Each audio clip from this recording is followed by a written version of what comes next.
Can I talk freely here? Yes.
Okay, so I hope everyone's back.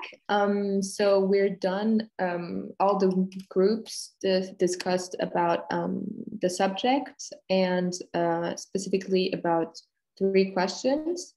Donc je vais continuer en français. Émile fera la traduction en allemand après. Donc tous les groupes ont parlé de 3 questions, ont discuté donc le sujet du changement climatique autour de 3 questions.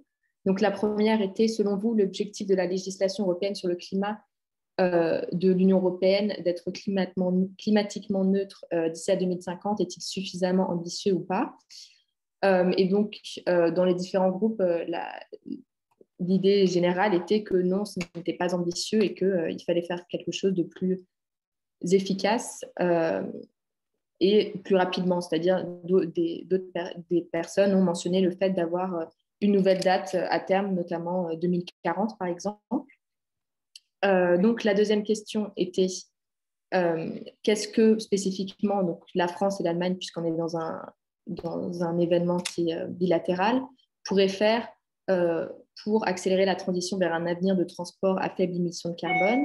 Et donc, les thèmes qui sont ressortis, c'était notamment donc, avoir une recherche qui est plus efficace dans ce milieu-là, ou encore donc, dans un thème qui nous touche plus généralement tous les jours, donc dans le transport, donc les trains entre la France et l'Allemagne, mais aussi toute l'Europe, et les transports en commun dans les villes, dans la relation entre les villes et les campagnes. Et donc la dernière question, c'était comment toucher plus les jeunes générations et les sensibiliser au changement climatique. Et donc, ce qui a été mentionné, c'était donc continuer à faire des tables rondes de discussion comme ça avec des jeunes actifs, mais aussi des professionnels. Donc, merci d'être là. Et aussi à améliorer un peu cette discussion auprès des jeunes personnes, donc plus jeunes, ont commencé à un âge beaucoup plus jeune, donc à l'école et au collège. Danke, Claire. Jetzt fasse ich noch einmal auf Deutsch zusammen, was an Punkten zusammengetragen wurde während der Diskussion in den Breakout Rooms. Es gab 3 Fragestellungen. Die erste war, ob das Ziel des Europäischen Klimagesetzes bis 2050 Klimaneutralität zu erreichen ehrgeizig genug ist und der Meinung der Partizipierenden nach durchsetzbar ist. Der allgemeine Konsens war, dass 30 Jahre doch noch sehr weit weg sind und die Zielsetzung eindeutig nicht ehrgeizig genug ist und dass die Partizipierenden davon ausgehen, dass das Ziel deutlich früher zu erreichen wäre, wenn konkretere Anstrengungen unternommen werden würden. Die zweite Frage hat sich damit beschäftigt, wie Frankreich und Deutschland den Übergang zu einer kohlenstoffarmen Zukunft des Verkehrs beschleunigen können. Da gab es zwei Aspekte. Einmal grundsätzlich verstärkt Rahmenbedingungen für umweltfreundliche Produktion zu setzen und vor allen Dingen gesetzlich zu verankern, durch die eben Unternehmen zur Innovation angeregt werden. Und von der anderen Seite grundsätzlich auch eine bessere öffentliche Verkehrsanbindung zu schaffen.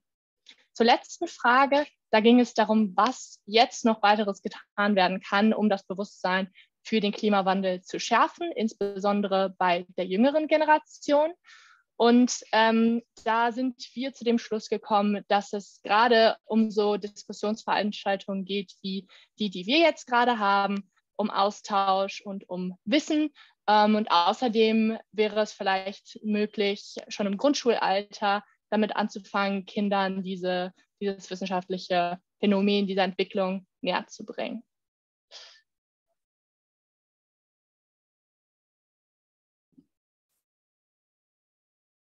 Merci pour le résumé. Donc, bonjour à tous. J'espère que tout le monde a réussi à activer Interactio et donc à accès aux traductions simultanées. Nous allons bientôt passer à la deuxième partie de l'événement, discussion avec le comité.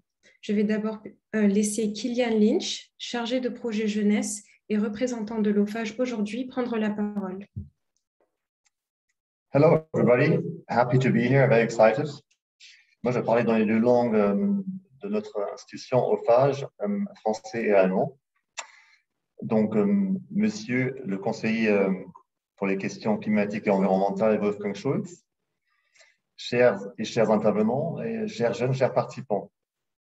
Je vous transmets d'abord le bonjour de la part de nos secrétaires généraux qui ne peuvent pas être présents aujourd'hui, Anne Taleno et Tobias Buteau, et ils vous souhaitent des discussions enrichissantes.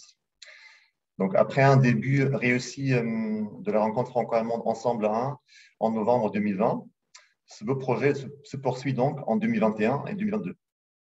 Dans la perspective des élections qui auront lieu en Allemagne bientôt, des élections fédérales et au printemps 2022 en France, et aussi en vue de la présidence française de l'Union européenne dans le premier semestre 2022. Donc, ce projet revêt donc d'une importance particulière. Vis-à-vis de nombreux enjeux actuels, notamment les questions liées à la crise climatique, lesquelles vous avez évoquées il y a un instant, et d'autant plus judicieux de donner la parole aux jeunes, donc de faire entendre vos voix, leurs voix, et d'encourager le dialogue avec les décideurs politiques. Soutenir l'engagement pour la protection de l'environnement et favoriser l'éducation sur le développement durable, ce sont aussi les thématiques qui s'inscrivent dans notre plan d'orientation 2020 à 2022. Donc, il nous tient particulièrement à cœur de soutenir la participation des jeunes dans ce contexte. Donc, en étroite coopération avec vous, EYP, et leurs comités nationaux, dont en l'occurrence EYP Germany, merci beaucoup à vous. Donc, ils sont au cœur de toute la série d'ensemble. On souhaite donner la parole aux jeunes d'Allemagne et de France et leur donner les moyens de jouer un rôle actif dans la société et de défendre leurs propres intérêts dans une Europe unie dans la diversité. Klimakrise, Nachhaltigkeit, Umweltschutz. Diese Themen bestimmen aktuell den öffentlichen Diskurs. Seit über 2 Jahren sehen wir, die Jugend ist ein entscheidender Motor im Kampf gegen den Klimawandel und ja, hin zu mehr Umweltschutz. Die Jugend mobilisiert sich, sie ist laut und zeigt Kante. Das Stichwort Fridays for Future. Und sie hat recht damit. Das zeigt auch das Urteil des Bundesverfassungsgerichts. Diese Dynamik, diese Zielstrebigkeit möchten wir im DJW unterstützen. Nicht nur mit erfolgreichen Ausschreibungen wie Der Planet in unseren Händen, sondern insbesondere auch in Kooperation mit unseren Partnern und ja, euch, den Jugendlichen selbst. Indem wir jetzt Projekte und Diskussionsveranstaltungen wie die heutige und die ganze Serie, die folgt, unterstützen. Der Peer-to-Peer-Ansatz von EYP, der vorbildlich von euch vorgelebt wird, und die Pädagogik des interkulturellen Lernens stehen hierbei stets im Zentrum. Es ist uns eine besondere Freude, Sie im Vorfeld jetzt der heutigen Diskussion begrüßen zu dürfen, und wir sind der Überzeugung, die Jugend sollte das Wort haben. Wir wünschen euch also spannende Diskussionen mit Herrn Schulz und den anderen Experten. Und ja, nehmen Sie viel mit und lassen Sie sich inspirieren. Ich bin gespannt. Wir sind gespannt. Merci beaucoup. Merci à Kilian Lynch pour ces mots d'introduction. Dans cet esprit, je suis très heureuse d'ouvrir le débat et d'accueillir M. Wolfgang Schulz, conseiller pour les questions climatiques et environnementales au service économique de l'ambassade d'Allemagne en France, M. Jan Goldner, porte-parole fédéral de l'organisation de jeunesse du Naturschutzbund, responsable de la protection du climat et de la participation des enfants et des jeunes, Monsieur Michael Doré, coordinateur de la COP26 de l'organisation française à but non lucratif Climate Fresk, et enfin Madame Clémence Dubois, responsable de l'équipe française et militante de l'organisation 350. Merci de prendre le temps de participer à notre événement. Nos participants ont répondu à 3 problématiques. La première étant, selon vous, l'objectif de la législation européenne sur le climat d'une UE climatiquement neutre d'ici 2050 est-il suffisamment ambitieux et réalisable? Madame Dubois, comment pourriez-vous répondre à cette question? Merci beaucoup pour votre invitation. Je me réjouis aussi de participer. Bravo pour l'organisation. J'ai pu tester la traduction simultanée. C'est assez impressionnant. Donc, vous l'avez dit, je travaille pour 350.org. Peut-être que c'est une organisation que vous ne connaissez pas. Elle est assez jeune puisqu'elle a 10 ans et elle a organisé la première journée mondiale d'action pour le climat. Et vous pouvez vous demander d'où vient ce 350. Eh bien, ça vient de 350 ppm, donc parties par million, qui est le seuil de concentration de CO2 dans l'atmosphère qui est jugé comme stable. Je suis peut-être un peu plus vieille que vous, mais à peine. Et pourtant, ce 350 a été dépassé depuis que je suis née. Donc, l'urgence climatique, ce n'est pas quelque chose que l'on découvre maintenant et quand on parle et on sait donc, que l'urgence climatique n'affectera pas seulement les générations futures, mais que nous sommes vraiment les générations qui subissons l'inaction politique des dizaines d'années précédentes. Donc, c'est important d'être lucide sur le constat pour dessiner des pistes d'action qui sont à la hauteur. Or, pour être à la hauteur, il faut aussi reconnaître quelles sont la source des problèmes. Et c'est ce à quoi on rebute dans la sphère politique quant à l'action climatique. En l'occurrence, il y a du dérèglement climatique du fait de la combustion des énergies fossiles, donc le charbon, le gaz et le pétrole. Il y a eu de multiples sommets, de multiples procédures juridiques pour essayer d'enrayer le climat, que ce soit le sommet de Rio, le protocole de Kyoto en 1997, mais jamais les politiques, les dirigeants n'ont souhaité s'attaquer à cette industrie qui était la plus puissante de notre civilisation. Or, qu'a fait cette industrie depuis, en utilisant sa position de pouvoir?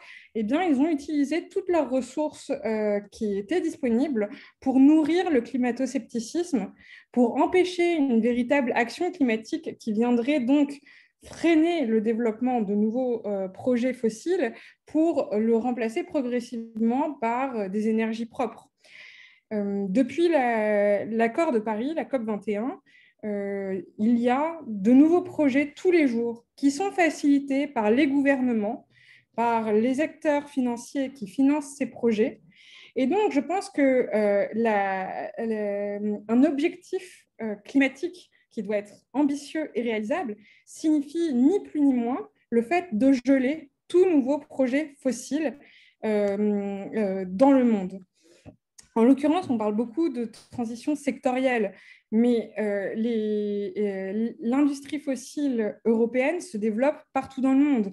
Donc, que ce soit Total, que ce soit Shell, que ce soit RWE. Et de la même manière, nos banques européennes, franco-allemandes, sont les principaux pollueurs finalement de l'Union européenne, puisque ce sont ces grandes places financières qui permettent à de tels projets de voir le jour. Donc, par exemple, je pense aujourd'hui à mes collègues aux activistes en Afrique qui se battent contre la EACOP Pipeline, qui est un énorme projet de Total de pipeline qui traverserait l'Ouganda et la Tanzanie pour extraire davantage de pétrole, même dans des zones protégées, et évidemment en sacrifiant les droits humains sur le passage. Et bien, ce projet qui nous semble si loin est pourtant mené donc par des entreprises européennes grâce aux banques européennes et grâce à des soutiens même publics financiers européens. Donc, évidemment, ma réponse est que l'objectif d'être climatiquement neutre n'est pas suffisamment ambitieux et réalisable puisqu'il ne s'attaque pas aujourd'hui au développement de l'industrie fossile.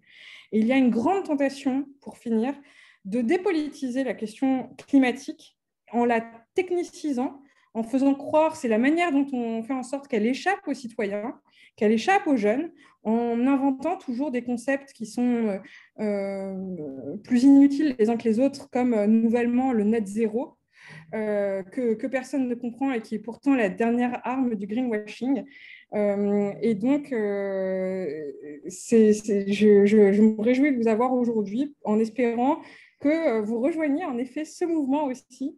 Vous pouvez aller voir sur notre site 350.org pour rejoindre. Il y a beaucoup de citoyens qui s'organisent pour repolitiser la question et la reprendre en main. Merci, Madame Djoba, pour votre réponse très intéressante. Nous allons maintenant passer à la deuxième question posée à nos participants, qui était « Que peuvent faire la France et l'Allemagne pour accélérer la transition vers des transports à faible émission de carbone ?» Monsieur Schulz, compte tenu de votre expérience professionnelle, que pouvez-vous répondre à cette question? Ja, vielen Dank. Ich hoffe, es ist in Ordnung, wenn ich auf Deutsch antworte. Herzliche Grüße aus Paris, aus der Deutschen Botschaft, wo ich in der Wirtschaftsabteilung für die Themen Umwelt, Energie und Klima zuständig bin. Vielen Dank für den Rahmen, den Sie mir hier geben, dass ich Ihnen ein paar Worte zu den täglich relevanten Fragen geben kann. Ja, die Verkehrswende an sich stellt sich in Europa und insbesondere in unseren zwei Ländern täglich. Die Diskussionen sind in beiden Ländern ziemlich ähnlich. Es gibt ein paar Unterschiede, auf die ich gerne eingehen möchte. Zum einen möchte ich erstmal vorherschicken, bei der Verkehrswende soll es nicht nur um die einzelnen Verkehrsträger, also Auto, Schiff, Flugzeug, Fahrrad gehen, sondern auch um den Zusammenhang mit den großen Themen der Zukunft, dem Klima, der Luftqualität, den Fragen der Lebensqualität, wenn man in schönen Städten wie Paris oder Berlin so schön im Stau steht, egal ob es mit einem Elektroauto oder einem Verbrennerauto oder einem Bus ist. Die Frage der Energieträger im Verkehr ist etwas, woran natürlich seit Jahren geforscht wird und wo jetzt auch auf neue Energieträger mehr geschaut wird. Sie alle verfolgen die Diskussion insbesondere rund um den Wasserstoff sehr genau. Da ist im Moment viel Musik drin, wie man so schön auf Deutsch sagt, aber auch mittlerweile viel Geld ist dort freigegeben worden in auch Deutschland und Frankreich, die beide nationale Pläne für den Wasserstoff haben, um intensiv zu forschen und Industrieprojekte auf den Weg zu begleiten, um die Marktfähigkeit für eine Wasserstoffindustrie herzustellen. Weil Wasserstoff ist noch nicht wettbewerbsfähig, gar keine Frage. Es gibt etliche Probleme, die gelöst werden müssen, auch sehr unterschiedlich in der Anwendungsgruppe, ob das jetzt für den Zugverkehr ist, wo schon die ersten Wasserstoffzüge unterwegs sind. Lkw scheint auch auf einem guten Weg zu sein. Die Firma Airbus tut sich noch ein bisschen schwerer, den Wasserstoff auch in die Luft zu bringen, einfach weil Wasserstoff so große Volumina benötigt, dass zum Beispiel Langstreckenflüge mit Wasserstoff auf längere Sicht nicht realistisch sind. Das alles ist aber auf der Tagesordnung der Politik und unsere beiden Regierungen sind sehr, sehr, sehr eng im Austausch, um gemeinsame Projekte auch bilateral voranzubringen. Die beiden nationalen Wasserstoffpläne haben ein Volumen von 16 Milliarden Euro in den verschiedenen Bereichen der Forschung und der Industriekooperation. Das sind gewaltige Mengen, die es vor langer Zeit nicht gegeben hat. Im Deutsch-Französischen gibt es beim Wasserstoff eine große Frage. Das ist nämlich, ist ein mit Nuklearenergie hergestellter Wasserstoff akzeptabel? Da liegen die Meinungen zwischen Deutschland, die sagen, nein, er ist grundsätzlich nicht akzeptabel, er ist nicht nachhaltig. Und die französische Meinung mit natürlich großem Atomnetz, wo das sehr wohl zur dekarbonisierten Zukunft dazugehört, liegen wir weit auseinander und haben auch Standpunkte, die im Moment nicht versöhnlich sind. Also da gehen intensive auch politische Diskussionen weiter und das wird insbesondere auch nach dem Wahlkampf in Deutschland und Wahlkampf nächstes Jahr in Frankreich wird uns das noch eine ganze Zeit begleiten. Ziemlich ähnlich ist die Politik in beiden Ländern in Bezug auf Elektrofahrzeuge. Da gibt es Kaufprämien. Man muss schauen, welche Wagen fallen da drunter. Wo ist der Hybridantrieb anzusehen? Es gibt in beiden Ländern Umweltzonen, die dann dreckigere Kraftfahrzeuge aus den Innenstädten raushalten sollen. Neu in Frankreich ist zum Beispiel mit dem Klimagesetz, was gerade verabschiedet wurde, dass für fossile Kraftstoffe nicht mehr geworben werden darf. Da gibt es ein Werbeverbot. Da gibt es in Deutschland noch kein Gegenstück zu. Auf der anderen Seite ist die Frage beim Thema Verkehr, wie soll die Mobilität der Zukunft ganz allgemein aussehen? Es geht ja nicht nur darum, das Auto, was heute einen Benzinmotor hat, durch ein Auto mit einem anderen Antrieb zu ersetzen, sondern wie kann es intelligentere, bessere Systeme für die Menschen geben, um die Innenstädte, aber auch das Leben auf dem Land erträglich, angenehm, mit einer höheren Qualität zu versehen.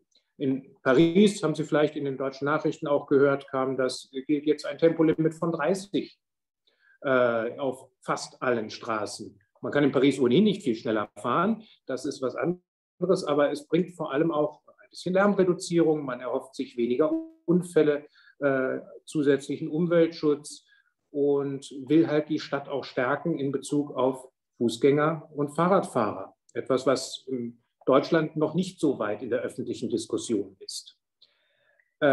Subventionen gehören natürlich dazu. Man muss sich eine Verkehrswende leisten können. Der Staat geht dort ran, in beiden Ländern natürlich, weil es immer eine soziale Frage ist. Den öffentlichen Nahverkehr benutzen in der Regel andere Leute als diejenigen, die sich das nagelneue Elektroauto für viele 100.000 € leisten können.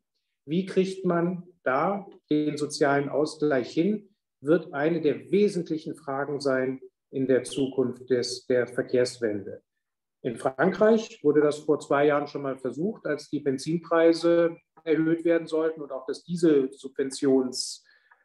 Dieselsubvention verringert werden sollte. Da gab es dann soziale Proteste, die mit den Gelbwesten, mit den Gilets jaunes bekannt wurden. Da werden Politiker sehr genau darauf achten müssen, dass das nicht überhand nimmt. Die Reform ging damals deswegen nicht durch, auch wenn der Ansatz natürlich sehr wichtig war. Die Eisenbahn spielt in unseren beiden Ländern eine große Rolle. Sie ist sehr unterschiedlich. In Frankreich findet viel weniger Güterverkehr als in Deutschland auf der Schiene statt. Auch in Deutschland nicht genug, gar keine Frage, aber in Frankreich noch mal die Hälfte weniger. Da ist riesiges Potenzial. Im direkten grenzüberschreitenden Verkehr ist die Anbindung schon recht gut.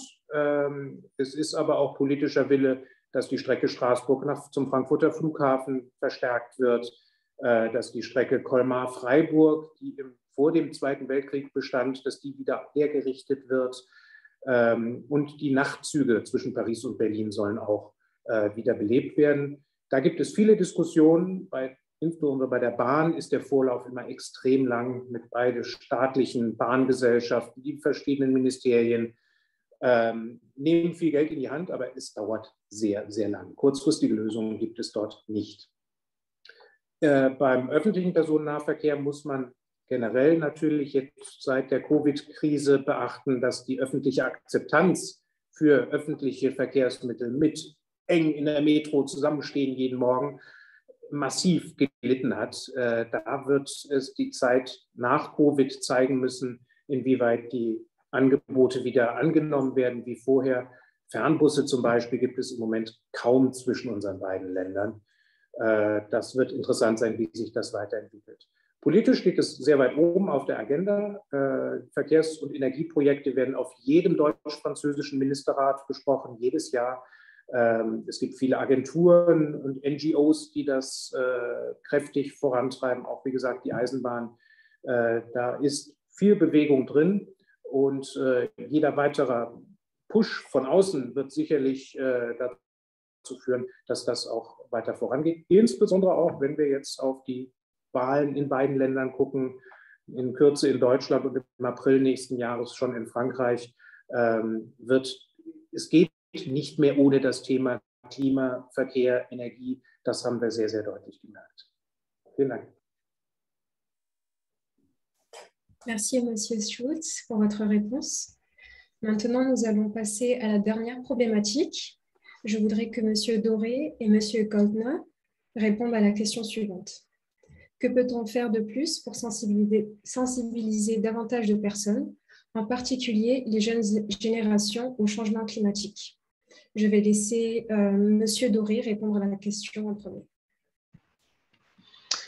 Merci beaucoup, Sarah. Merci à tous. C'est un plaisir d'être présent avec vous aujourd'hui pour cette table ronde. Merci aux différents intervenants qui ont pu partager des éléments très intéressants.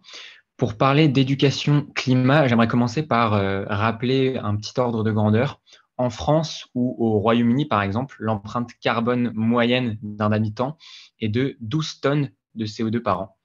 Et pour éviter de dépasser les accords de Paris et respecter les accords de Paris, ne pas dépasser 1,5 degrés, il va nous falloir passer de 12 tonnes à 2 tonnes de CO2, c'est-à-dire une division par 6. L'ampleur du changement est absolument phénoménale et il faut qu'on agisse maintenant. C'est extrêmement important. Et moi, j'ai envie d'être optimiste à mon échelle. Je pense qu'on a bien vu ce qui se passe cet été avec les incendies, avec les inondations, avec les records de température, avec toutes ces catastrophes naturelles. Malheureusement, le côté positif de ça, c'est que les gens commencent à réaliser un petit peu que c'est quelque chose de grave et on n'est qu'à un seul petit degré de réchauffement. Et si on continue comme ça, d'ici la fin du siècle, on sera à 5 degrés, comme nous le rappelle le dernier rapport du GIEC. Donc, j'ai envie d'être optimiste et de me dire que, notamment en Europe, on aura de plus en plus d'écologistes en politique. Et le problème, c'est qu'il faut préparer le terrain pour ces écologistes. Il faut éduquer, sensibiliser la population à comprendre les enjeux climatiques, à comprendre pourquoi il est important de transformer nos modes de vie pour passer de 12 tonnes à 2 tonnes de carbone, notamment avec les transports, mais avec plein d'autres choses, avec l'alimentation, avec la manière de se loger, etc. Et donc, l'éducation climat va nous permettre aux politiciens écologistes de passer des mesures qui sont fortes pour pouvoir décarboner nos modes de vie.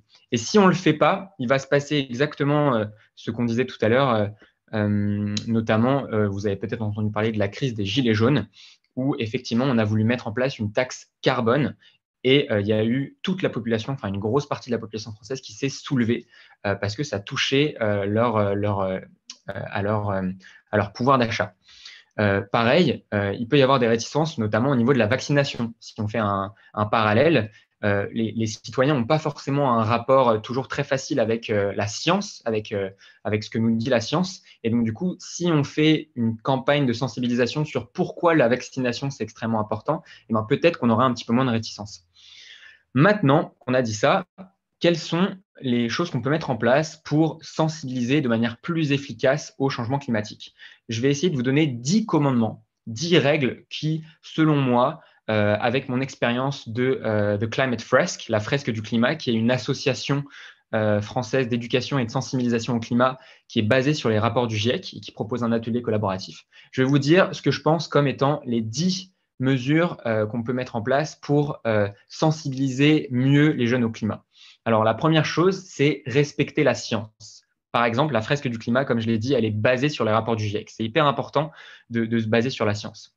Le deuxième élément, c'est le côté empower, en capacité. C'est donner du pouvoir aux personnes qui apprennent en leur permettant, par exemple, de devenir animateurs eux-mêmes. La fresque du climat, son modèle, c'est de proposer un atelier de 3 heures et derrière, vous pouvez faire une formation très simple de 3 heures pour vous-même donner l'atelier. Et vous n'avez pas besoin d'être un expert du climat. Il faut juste savoir comment les cartes sont interconnectées les unes avec les autres, puisque c'est un jeu de cartes de 42 cartes qui permet de comprendre les causes et les conséquences du dérèglement climatique. Et vous pouvez devenir acteur vous-même. Et ça, c'est extrêmement puissant, de ne pas juste s'asseoir et écouter une personne parler pendant 2 heures. Le fait d'être empowered, c'est vachement important.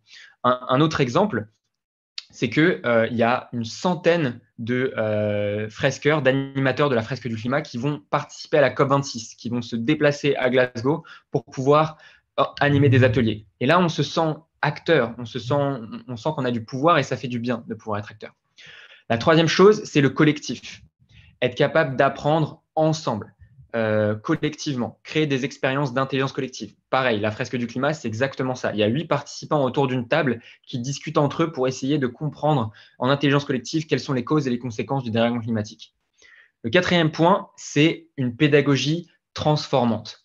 Il y a plein de choses qu'on doit avoir dans la pédagogie pour que ça soit plus que juste une personne qui parle à des personnes qui écoutent en mode top-down. Il faut créer des expériences qui soient attirantes, par exemple en utilisant le jeu, par exemple en utilisant le collectif. Il y a aussi une pédagogie qui est utilisée par le Schumacher College, si certains connaissent, qui s'appelle la pédagogie tête, cœur, corps. Head, heart, hands. C'est aussi la pédagogie que la fresque utilise pour pouvoir… la tête, c'est comprendre des choses, le cœur, c'est partager les émotions, et le corps, c'est être dans l'action. C'est vachement important, cette pédagogie. Le cinquième point, c'est la scalabilité. To make something scalable. Et pour vous donner un exemple, la fresque du climat, en 3 ans, c'est 180 000 personnes qui ont été fresquées dans 45 pays et dans 26 langues. Pourquoi? Parce qu'on a un modèle qui permet l'effet de boule de neige, le snowball effect. Le fait que notre jeu soit en Creative Commons, donc n'importe qui peut le télécharger gratuitement et utiliser les cartes. Le fait que ce soit accessible, facile à implémenter, fun, tout ça fait que ça se diffuse très rapidement. Le 6e point, c'est se baser sur la recherche. On fait des études en ce moment avec la Climate Fresque pour mesurer l'impact de notre atelier. La manière de communiquer sur le dérèglement climatique, c'est très important. Si on communique de manière trop directe, ça peut faire peur aux gens et du coup, l'effet est négatif. Donc, c'est hyper important de faire attention et d'utiliser la recherche pour voir comment on fait de l'éducation climat.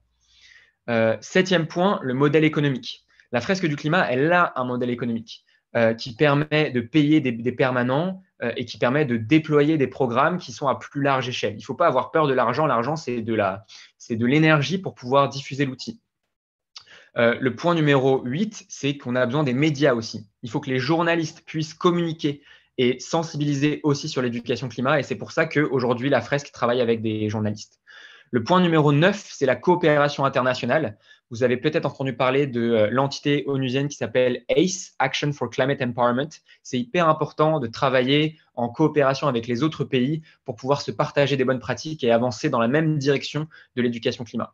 Et le dernier point, c'est enjoy the ride. Il faut prendre du plaisir à ça parce que c'est génial de pouvoir diffuser de la connaissance et de pouvoir faire en sorte que chacun partage les mêmes connaissances sur le dérèglement climatique. Et je terminerai sur la vision. Moi, mon espoir là-dedans, c'est d'atteindre ce qu'on appelle le social tipping point, le point de bascule social, ce fameux tipping point où il y aura un certain pourcentage de la population, selon les académiciens, on parle de 5, 10, 15% de la population qui vont comprendre les enjeux du dérèglement climatique et qui vont transformer leur mode de vie. Et quand on aura atteint ce seuil, le reste de la population va basculer dans un modèle qui soit vivable, qui soit compatible avec les 1,5 degrés. Et on aura gagné peut-être notre pari. Merci. Merci, Monsieur Doré, pour votre réponse. Je vais laisser la parole à Monsieur Goldner.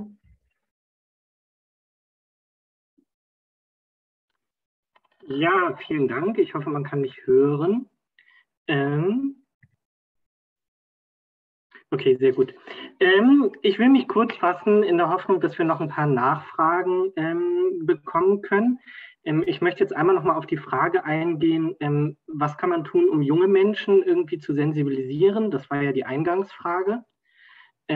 Ich finde, dass diese Frage ein wenig in die falsche Richtung geht, weil wenn man sich die aktuellen Prozesse anschaut, dann habe ich eher den Eindruck, dass es wichtiger wäre, die Entscheidungsträger, also vor allen Dingen die ältere Generation, nochmal zu sensibilisieren bezüglich der Folgen des Klimawandels und der Dringlichkeit an Handlungen. Trotzdem möchte ich einmal kurz auf den Kern der Frage eingehen. Ich glaube, beziehungsweise vieles wurde auch schon gesagt, wir müssen zwingend die schulische Bildung stärken, und zwar dahingehend, dass Kinder und junge Menschen schon früh lernen, ihr eigenes Verhalten zu reflektieren. Das heißt, selber einschätzen zu können, welche Folgen welches Handeln hat. Und das bedeutet auch, dass Tafelbilder mit einem sehr frontalen Charakter, wo einfach nur der Klimawandel als abstraktes Phänomen irgendwie erklärt wird, im Grunde genommen nur ein Teil sind und eigentlich die Bildung viel, viel weitergehen müsste und zum eigenen Handeln anregen müsste. Und der weitere Punkt ist, die außerschulische Bildung zu stärken. Es gibt ganz viele Angebote neben der Schule, die müssen sozusagen gestärkt werden und es muss Jugendlichen und jungen Menschen auch möglich sein, diese wahrzunehmen, insofern, dass zum Beispiel neben der Schulzeit noch ausreichend Möglichkeiten gibt, sich ehrenamtlich zu engagieren. Vielleicht noch ein Punkt, den ich anbringen würde. Stattdessen, beziehungsweise ich sehe, dass die junge Generation unheimlich viel Handlungswillen hat. Deswegen glaube ich, eine Sensibilisierung gar nicht so zwingend notwendig ist, wie sie vielleicht von dieser Frage impliziert wurde. Und ich glaube, das Wichtigste ist tatsächlich, Jugendliche zu beteiligen. Das eine sind Beteiligungsprozesse an politischen Entscheidungen, an Gesetzen ganz konkret, aber beispielsweise auch die Absenkung des Wahlalters. Das ist ein ganz, ganz großes Problem meines Erachtens in Deutschland und Frankreich, dass ein Großteil der jungen Generation nicht das passive Wahlrecht ausüben kann und dementsprechend nicht für die Themen, die sie für wichtig erachten, eintreten kann. Dann ist es unheimlich wichtig, diesen Willen der Jugendlichen und der jungen Menschen zu unterstützen. Viele von uns wollen sich nachhaltiger ernähren, wollen eine nachhaltigere Mobilität, aber als Student ist es schlichtweg nicht immer möglich, Bio-Lebensmittel einzukaufen oder den Zug zu nehmen statt dem Flugzeug. Und da müssen die politischen Entscheidungen dahingehend geändert werden, dass insbesondere junge Menschen, die noch über kein festes Einkommen verfügen, nachhaltige Lebensweisen auch verwirklichen können. Und schlussendlich mündet alles daran, dass junge Menschen ernst genommen werden. Und da können solche Formate wie dieses hier einen großen Beitrag zu leisten. Aber es braucht halt auch das Engagement von vielen politischen Akteuren. Vielen Dank.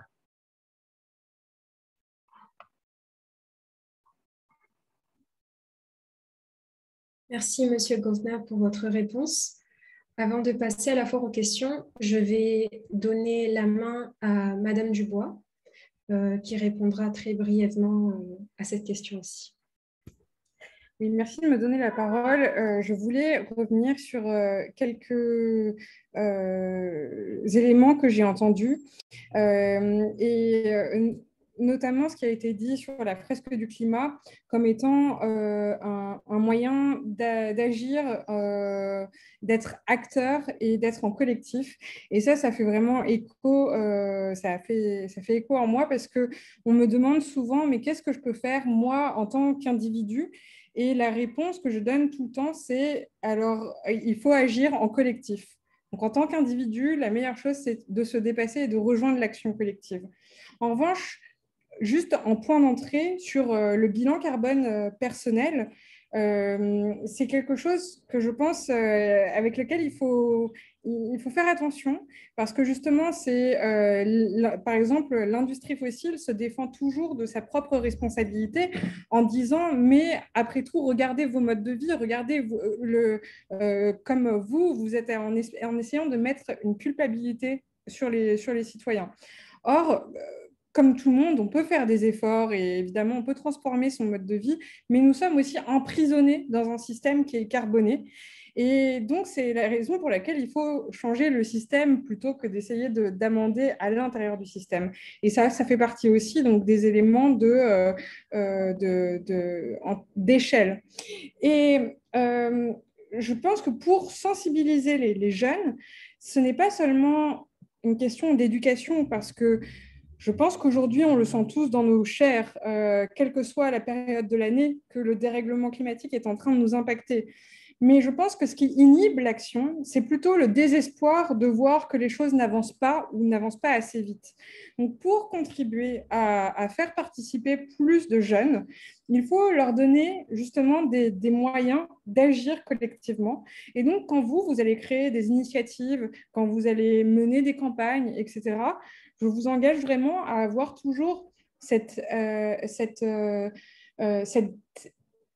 perspective stratégique de savoir comment vous pouvez faire en sorte que quelqu'un d'autre soit le leader de quelque chose, plutôt que vous considérez seulement en leader unique de l'initiative, pour démultiplier le leadership. Et c'est exactement aussi un des éléments clés de la réplicabilité de la fresque du climat. Mais plutôt en faisant contre-pouvoir aux dirigeants politiques et aux dirigeants qui entourent, que ce soit votre université. Ça a été la première campagne de 350.org, le désinvestissement des énergies fossiles, avec des vagues d'étudiants qui allaient voir leur université en leur demandant de cesser d'investir dans les énergies fossiles. Et je pense qu'aujourd'hui, le principal risque, moi par exemple, j'étais étudiante à la London School of Economics, et même en 2015, la façon dont étaient présentés les enjeux climatiques n'était pas à la hauteur. Donc, sensibiliser, on peut toujours sensibiliser d'une manière qui n'est aussi pas à la hauteur. Donc, ce qu'il faut veiller, c'est vraiment politiser la question. Et c'est pour ça qu'aujourd'hui, l'action climatique n'arrive pas, parce qu'on veut effectivement que ça reste comme un fait technique. Or, aujourd'hui, il y a des blocages politique, puisque les solutions existent depuis des dizaines et des dizaines d'années. Et donc, à ce compte, les grèves pour le climat ont représenté des excellents points d'entrée, justement pour amener plus de monde dans les mouvements et réfléchir à des stratégies collectives. Alors, merci beaucoup de m'avoir donné la parole. Merci, Madame Dubois, pour votre réponse. Nous allons maintenant passer à la foire aux questions. Pour poser une question, vous pouvez lever la main en appuyant sur le bouton « Réagir » en bas de votre écran. N'hésitez pas à poser des questions à tous nos invités ou à une personne spécifique. Je demanderai aux invités de répondre aux questions de manière précise et courte, compte tenu du temps, donc en 1 minute ou moins. Merci.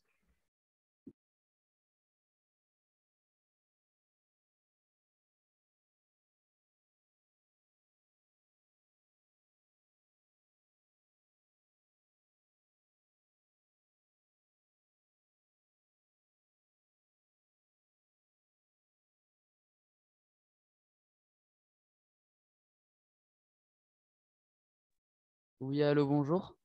Est-ce que vous m'entendez bien? Ok, alors Oui. j'avais une question qui s'adresse un peu à tout le monde. C'est quoi votre avis sur le nucléaire dans la société actuelle?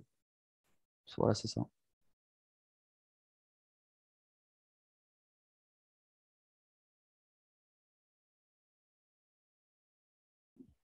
Est-ce qu'un invité voudrait répondre à cette question?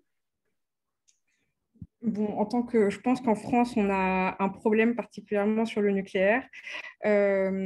Évidemment, c'est une énergie qui est présentée comme peu carbonée. Après, une catastrophe nucléaire n'est pas plus enviable que la catastrophe climatique.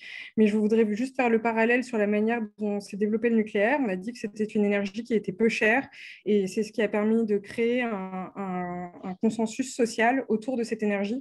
Or, année après année, les rapports de la Cour des comptes montrent que cette énergie a en fait un coût croissant.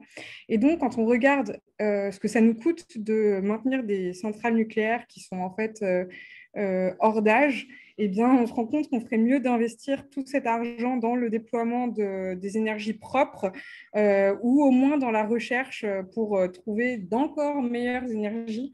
Et par ailleurs, j'ai été assez sensible au Luxembourg, qui a des députés luxembourgeois qui ont un peu grondé la France en disant qu'ils supportaient les risques des choix nucléaires français, alors qu'eux avaient choisi justement de ne pas aller pour cette énergie en raison des risques qu'elle contient. Merci pour votre réponse.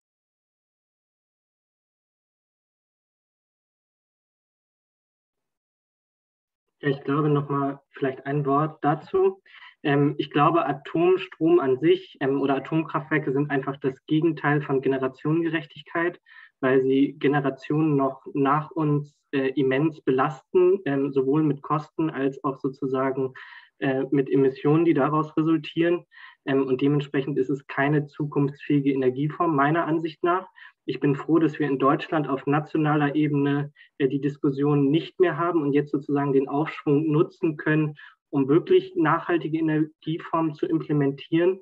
Und wünsche mir, dass aber sozusagen auch der Druck von der französischen Zivilgesellschaft da sozusagen wächst, um sozusagen auch in Frankreich irgendwie zu implementieren, dass Atomkraft nicht weiter als eine nachhaltige Energieform angesehen wird.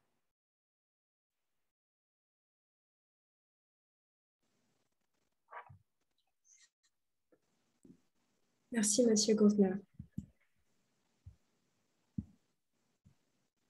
Est-ce qu'on a d'autres questions?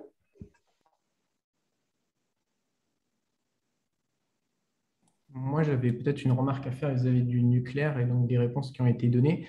C'est puisque là, on est justement dans un débat donc franco-allemand. Est-ce que la réponse allemande sur le nucléaire est donc plus efficace aujourd'hui? Parce que donc, il y a eu le retrait de l'Allemagne sur le nucléaire, mais donc on voit qu'il y a d'autres industries comme l'industrie à charbon bien plus polluante qui a donc augmenté en Allemagne. Est-ce qu'on pense aujourd'hui, est-ce que vous pensez donc aujourd'hui que la réponse allemande est plus efficace?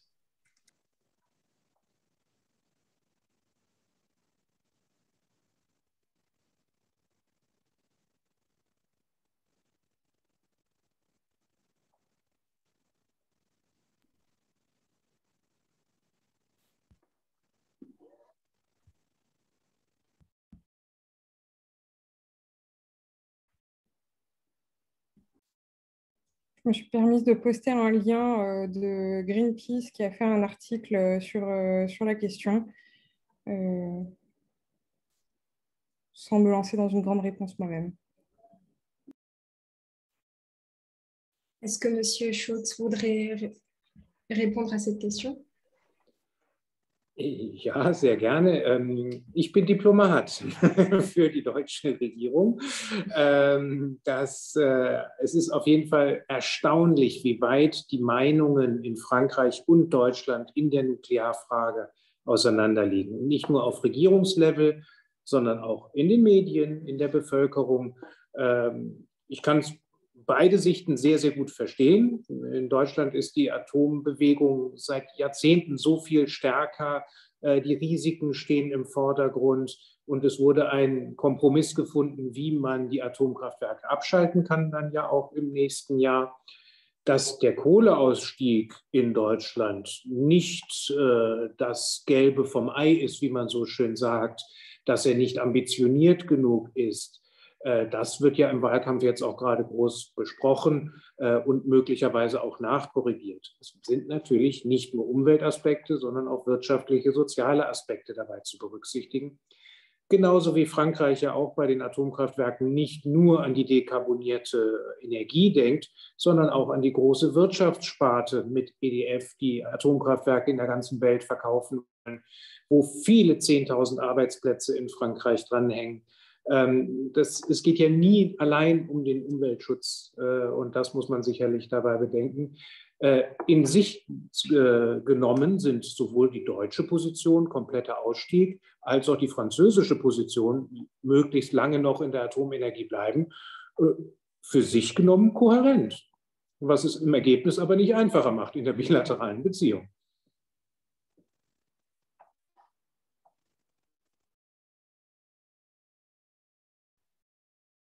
Merci, Monsieur Schulz, pour votre réponse.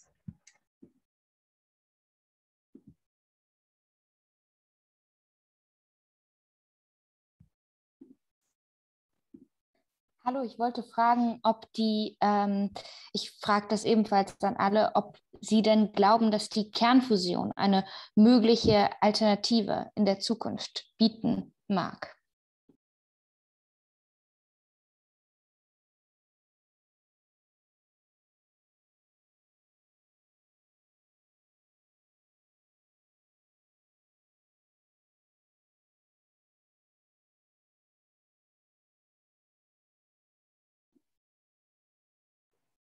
Je pense qu'on peut commencer par Monsieur Goffner.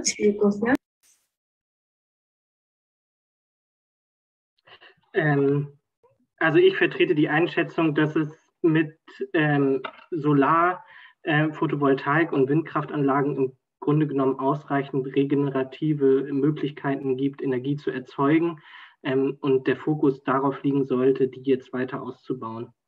Und dementsprechend sehe ich es nicht so, dass dies eine zukünftige Form der Energiegewinnung sein könnte, die Kernschmelze.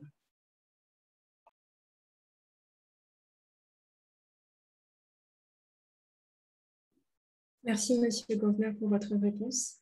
Madame Dubois, voulez-vous commenter?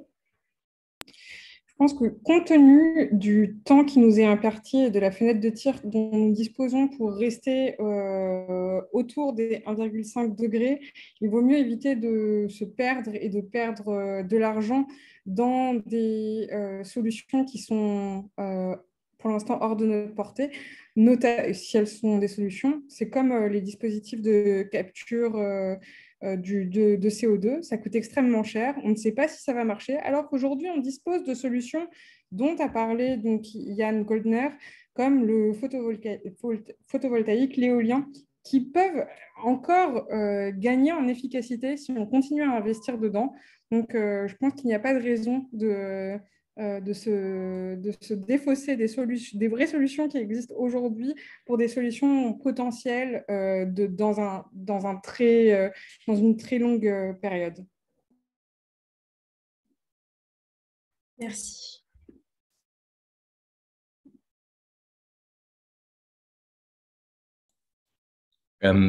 Ja, ich hatte eine Frage an Herrn Schulz. Und zwar im Pariser Klimaabkommen wurde ja das Ziel von 2 Grad genannt. Das war jetzt vor 6 Jahren und mittlerweile haben wir ja neue Berichte gelesen, in denen steht, dass sogar das 1,5 Grad Ziel eigentlich schon verheerende Folgen für die Welt hat. Glauben Sie, dass ein internationales Abkommen wie Paris das Ziel von 1,5 Grad Celsius erreichen könnte oder sowas zustande kommen könnte? Ja, ich hoffe, ich bin zu hören. Ja, mein Mikro müsste an sein. Vielen Dank. Also das Pariser Abkommen, ich bin hier in Paris. Sie können sich nicht vorstellen in Deutschland, wie stolz Frankreich auf dieses Abkommen ist. Das wird an jeder Stelle wiederholt. Sicherlich auch zu Recht. Das war zu der Zeit, vor 6 Jahren, wie Sie sagen, ein Meilenstein. Und was für einer. Auch ein diplomatischer Erfolg von Frankreich. Wir steuern jetzt auf die nächste COP-Konferenz zu in Glasgow Ende des Jahres. Es werden weitere folgen. Wichtig ist, dass sich die Player einig sind, dass sich die Stakeholder, die Länder einig sind. In kleinerem Kreis wird das im G20 bei den reicheren Nationen besprochen. Auch da ist man weit entfernt von einer Einigung. Die Türkei ist noch nicht mal beim Pariser Abkommen zum Beispiel dabei. Russland hat sich auch nicht hervorgetan mit besonders großen Ambitionen, unabhängig davon, dass die europäischen Ambitionen, wenn sie dann vom Gericht getrieben werden, aber auch dann oftmals noch nicht objektiv ausreichen, um die Ziele zu erreichen. Da gibt es ja keine Diskussion mehr rüber. Sie verfolgen sicherlich den Wahlkampf. Verkaufen Sie das bitte den Bevölkerungen, was das für Einschnitte im Alltag, in der sozialen Gerechtigkeit, in dem Acquis, in dem, was man kennt und liebt, bedeutet. Das wird eine große Herausforderung. Ich bin mir nicht sicher, ob es, wenn jetzt zum Beispiel in Glasgow, dass es da einen großen Durchbruch geben kann, indem man sich auf noch schärfere Ziele einigen kann. Sehe ich nicht. Ich lasse mich gerne überraschen. Alle wissen, dass es nötig wäre, aber ich glaube, der Preis für eine politische völkerrechtliche Verpflichtung ist sehr, sehr hoch im Moment.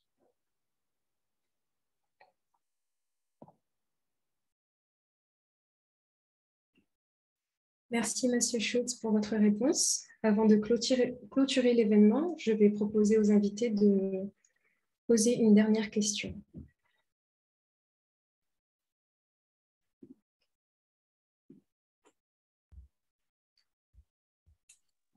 Alors, moi, j'avais une question par rapport à, pour avoir un budget pour faire ces transitions et ces actions en Europe, dans quelle mesure, par exemple, la Banque centrale européenne peut créer un budget et faire en sorte qu'il y ait beaucoup de moyens pour que ce soit possible et que ça ne prenne pas forcément sur les autres secteurs, qu'on puisse vraiment créer un budget spécial pour ça.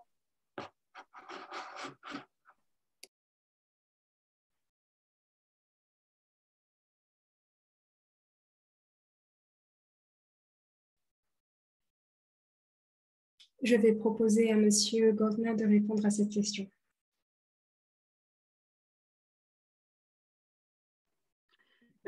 Ja, gerne. Also ich glaube, dass die Folgen des Klimawandels bzw. der Klimakrise viel, viel mehr finanzielle Ressourcen benötigen, als wenn wir jetzt sozusagen investieren und sozusagen Klimaschutzmaßnahmen finanzieren und Anpassungsmaßnahmen durchführen. Ich glaube, dass sozusagen die finanziellen Ressourcen deutlich besser angelegt sind, jetzt ziemlich viel Geld in die Hand zu nehmen, um sozusagen die Klimakrise noch halbwegs in den Griff zu bekommen, als es sozusagen später der Fall wäre, wenn uns größere Katastrophen ereilen. Und gleichzeitig haben ja die Zentralbanken schon ein Umfeld geschaffen mit einer Niedrigzinspolitik, die es möglich macht, ziemlich schnell, ziemlich einfach, günstig Geld sozusagen zu investieren.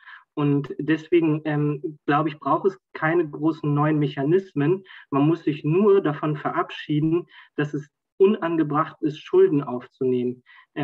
Wir verfolgen die Ansicht, dass es sinnvoller wäre, jetzt sozusagen Schulden zu machen, um die langfristigen Folgen abzufedern und dann sozusagen in Zukunft nicht mehr große Investitionen zu haben, um sozusagen die Folgen abzufangen.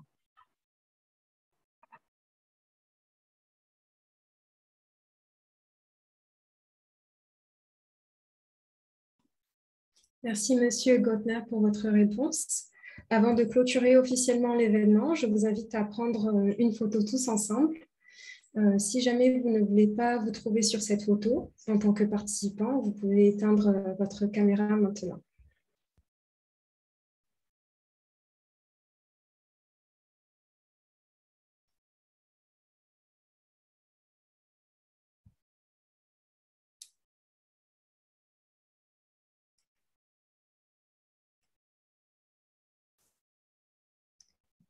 Voilà, je vais clôturer l'événement avec une citation de François Hollande. Nous avons une seule mission, protéger afin de transmettre la planète à la prochaine génération. Je remercie nos invités, M. Wolfgang Schulz, M. Jan Goldner, M. Michael Doré, Mme Clémence Dubois, ainsi que chaque participant pour avoir participé à notre table ronde. Il s'agissait aujourd'hui de l'ouverture d'une série d'événements qui auront lieu cette année dans le cadre du projet #Ensemble. Nous vous invitons cordialement au prochain débat du 8 octobre, organisé par le Parlement européen des jeunes, France, et dont le thème sera « L'éducation à la démocratie, un grand défi pour notre société ». Nous souhaitons également attirer votre attention sur la grande conférence #Ensemble 2.0 qui conclura cette série d'événements du 22 au 24 octobre. Encore une fois, merci aux invités et aux participants présents aujourd'hui. L'événement est officiellement clôturé. Pour ceux qui souhaitent rester, nous allons dans quelques minutes passer à la dernière partie de l'événement. Merci.